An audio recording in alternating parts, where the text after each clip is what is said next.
O que é mais importante ao criar uma obra? Essa é uma pergunta bem interessante, já que não existe uma única resposta, pois precisa haver uma combinação de fatores para tornar um filme, série ou jogo em algo especial e memorável. Mas quando uma obra dessas falha em entregar essa experiência, normalmente o grande culpado e alvo de críticas é o roteiro.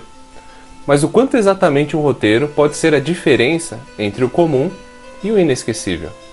Vamos usar The Last of Us como exemplo, pois diferente do que se espera em um jogo, é de conhecimento comum que seus pontos fortes são a história e seus personagens. Graças a isso, é considerado por muitos um dos melhores jogos já criados até então, algo nada simples de se alcançar. Recentemente foi anunciada sua continuação, The Last of Us 2. Então, ao invés de analisar a história desse segundo jogo, vamos fazer um pequeno exercício e tentar nós mesmos imaginar o roteiro para ele, usando tudo que aprendemos no primeiro jogo e ver se conseguimos fazer algo especial. Só para avisar que a intenção desse vídeo não é desrespeitar essa obra ou os profissionais que trabalham por trás dela. Eu mesmo sou escritor e sempre vou respeitar um colega de profissão. Apenas quero mostrar como essa profissão é valiosa e deveria ser levada mais a sério nos dias de hoje. Antes mesmo de começar, vamos analisar o que de fato faz The Last of Us ser tão especial assim.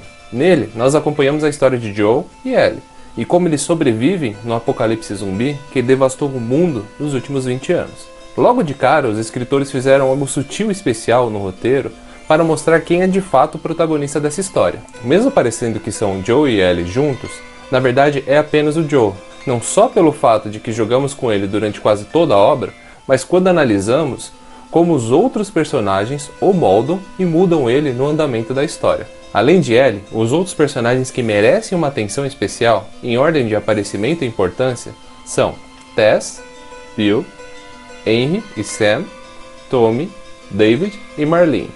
E eles são introduzidos em 4 arcos bem estruturados, que no caso foram divididos pelas estações de um ano. Nesse primeiro arco, que é o verão, além de nos apresentar Joel como um homem destruído e moldado pelo mundo à sua volta, é de longe o mais longo em comparação com as outras estações. Assim somos apresentados a maioria dos personagens mencionados anteriormente. Tess representa a pessoa que Joel acabou se tornando, após a perda de sua filha e com 20 anos de apocalipse de experiência. Bill mostra como seria o futuro de Joel se Ellie não tivesse aparecido em sua vida, onde eventualmente perderia tudo e viveria uma vida ainda mais solitária.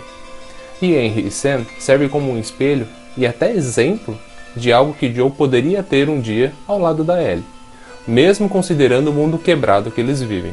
O segundo arco, que é Outono, mostra que Joel, se ele quiser evoluir e ter uma relação de proximidade com a Ellie, é necessário enfrentar os fantasmas e traumas do passado que foram esquecidos há 20 anos atrás.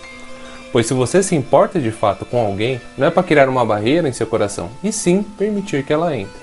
Tommy é a personificação disso, pois sua prioridade não é mais salvar o mundo como quando era um Firefly, e sim sobreviver e se adaptar a esse novo mundo ao lado de família e amigos, fazendo com que os irmãos consigam começar a se entender depois de tanto tempo. Apesar do terceiro arco, que é o inverno, ser mais focado na Ellie, serve para o Joel enfim dar os primeiros passos para voltar a ser a pessoa diante de todos os terríveis acontecimentos em sua vida. Pois quando ele se recupera e vê que alguém pegou a sua Ellie, seu coração de pai machucado e adormecido durante 20 anos, voltou a bater. David, além de servir como um breve vilão, representa a perda da humanidade em uma pessoa. Quando para sobreviver, acaba cruzando uma linha sem retorno, algo que Joel já fez no passado. Assim como o próprio nome da estação induz, Primavera, esse último arco é a afirmação de que Joel deixou de ser a pessoa do começo do jogo e que voltou a ser o mesmo Joel de 20 anos atrás. Nada mais importa a não ser ter alguém que ama do seu lado. Joel conseguiu cicatrizar os seus traumas do passado, mencionando até para Ellie que adoraria que você e a Sarah se conhecessem.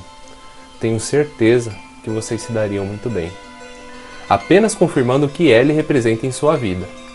Marlene é justamente o oposto da pessoa que Joel voltou a ser, já que apesar de conhecer a Ellie desde criança, nada para ela pode ficar no caminho de seus ideais e de sua rebelião.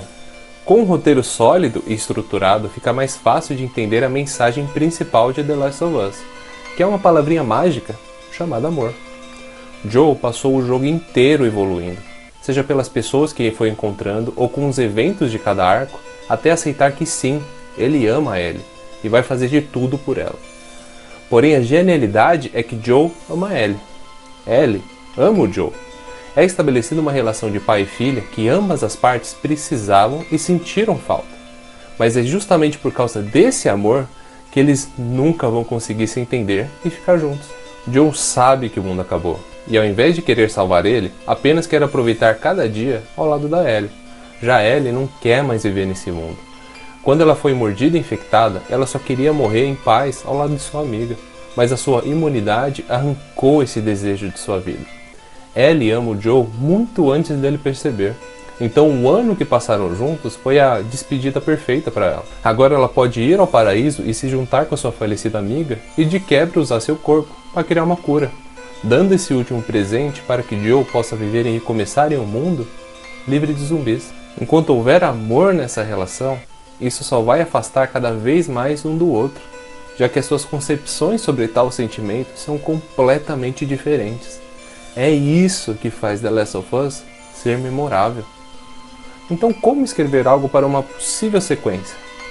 Como fazer um The Last of Us 2 que seja igualmente especial ou algo próximo disso? Bem, se o amor vai afastar eles cada vez mais, que tal escrever algo para juntar eles? Ou seja, a palavrinha especial dessa nossa sequência e desse nosso exercício vai ser ódio. Obviamente vamos continuar com a premissa dos dois personagens, explorando ainda mais as consequências da decisão do Joel no final do jogo anterior. Em especial como isso vai afetar não só o mundo, mas a própria Ellie. E é claro que a Ellie vai tomar o lugar de protagonista do Joel. Mantendo a mesma estrutura de 4 estações do primeiro jogo, começamos o nosso exercício bem de onde o primeiro parou, com Joel e Ellie retornando para o Tom em sua cidade. Os dois são recebidos e começam a viver e trabalhar como todo mundo, porém com o passar dos dias, a relação entre Joel e Ellie só vai piorando cada vez mais.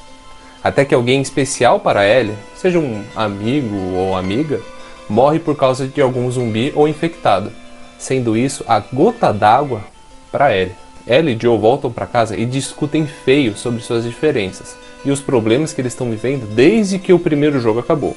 Até que Ellie não aguenta mais e decide fugir e deixar Joel e a cidade para trás. Joel se desespera com essa ideia e, com medo de perder a Ellie e como último recurso, decide contar a verdade para ela. Mas a grande sacada é que Ellie, desde o começo, já sabia que o Joel tinha mentido. Ao saber dessa mentira, todas as mortes que aconteceram nessa nossa história, além de acabar com o emocional da Ellie, já que ela é a cura para acabar com os infectados, também faz com que ela culpasse e julgasse ainda mais a decisão que Joel tomou, deixando o amor para trás, dando espaço para o ódio. Ellie consegue fugir, e agora sozinha, sua principal missão é mais uma vez caçar pesquisadores e cientistas para se oferecer como cura e salvar o mundo. Mas a questão agora é que, sem ela perceber, acaba seguindo os mesmos passos que Joel no primeiro jogo. Os mesmos ciclos, aprendizados, conhecimentos, só que dessa vez nós vemos tudo com o ponto de vista da Ellie. Ao chegar no último arco, mostra que Ellie, sim, conseguiu encontrar novos médicos capazes de fazer uma cura. E quando ela se prepara para a cirurgia, o seu ódio chega a um nível máximo, pois enfim ela tem uma chance de consertar o que Joel quebrou. Ela até fala algo como: "Eu consegui, eu te odeio, Joel." Mas quando ela fala isso, lágrimas escorrem no seu rosto. Ellie demora para entender o porquê disso, afinal passou o jogo inteiro para ter essa nova chance. Mas agora que está prestes a se sacrificar, percebe que se fazer isso, ela nunca mais vai ver o Joel, fazendo com que ela seja obrigada a tomar a mesma decisão que Joel no primeiro jogo: salvar o mundo ou ficar do lado de quem você ama. Mas agora, nós jogadores que vamos tomar essa decisão, criando 2 finais. Com a história dessa maneira, não só usamos a mesma ideia e temática da série, mas respeitamos o que foi feito de bom e extrapolamos isso na continuação. Em especial ao ver tudo pelos olhos da Ellie, como ela passa pela mesma evolução que Joel no primeiro jogo, e que ela não só decide perdoá-lo pelo que fez, mas como acaba tomando a mesma decisão. Ou seja, Ambos conseguem entender como o outro vê o amor, que foi criado com muito carinho no primeiro jogo. Tudo graças ao ódio do segundo. Se você chegou até aqui no vídeo, muito obrigado, de coração. E como é um formato de vídeo diferente do que eu faço, gostaria de ouvir sua opinião. Se você gostou, se você não gostou, se eu devo continuar fazendo isso ou não.